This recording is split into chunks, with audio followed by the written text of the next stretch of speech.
Hey guys, welcome back. In this video, we're going to dive deeper into chords. We're going to be going over two concepts today, voice leading and chord inversions. Chord inversions are a very simple concept, and all it has to do with is rearranging notes in a chord. For example, let's say we're playing a C major chord. So we have C, E, G. This is our C major chord. Let's say we want to take the C out and we want to move it up an octave right here.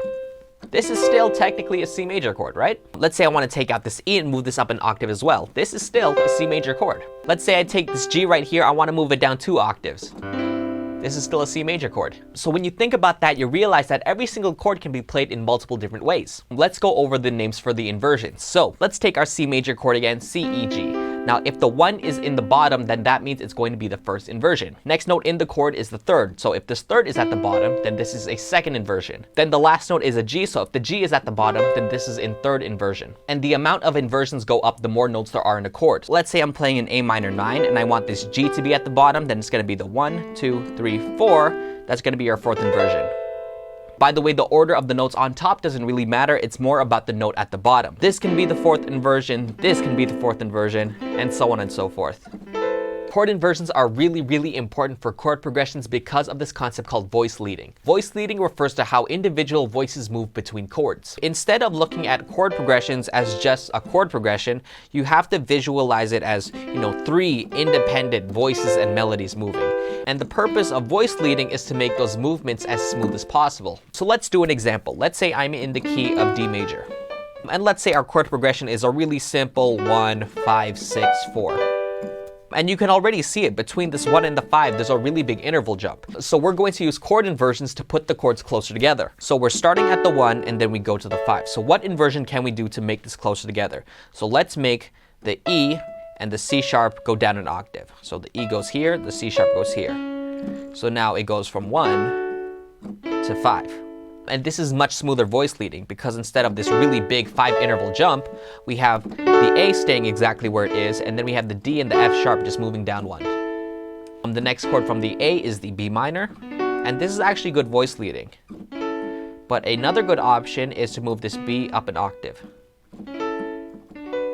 But these are both good choices because you can see that the intervals aren't moving around too much. After the B minor is the G major, and I think the best thing to do for this is to move the D down an octave, and you can see that we're only moving this middle voice right here. These two outside voices stay the same.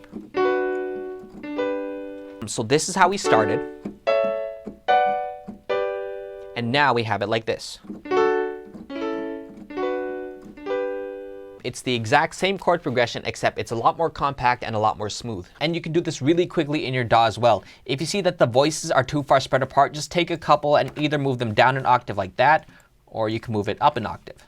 There might be instruments you're using that might only sound good in a certain register, so you have to keep it really compact. One thing I really like to do with chord inversions is use it to thicken up my melody. Let's say I'm in the key of C harmonic minor, and then the chord progression I'm doing is just going to be 1, 4, 5.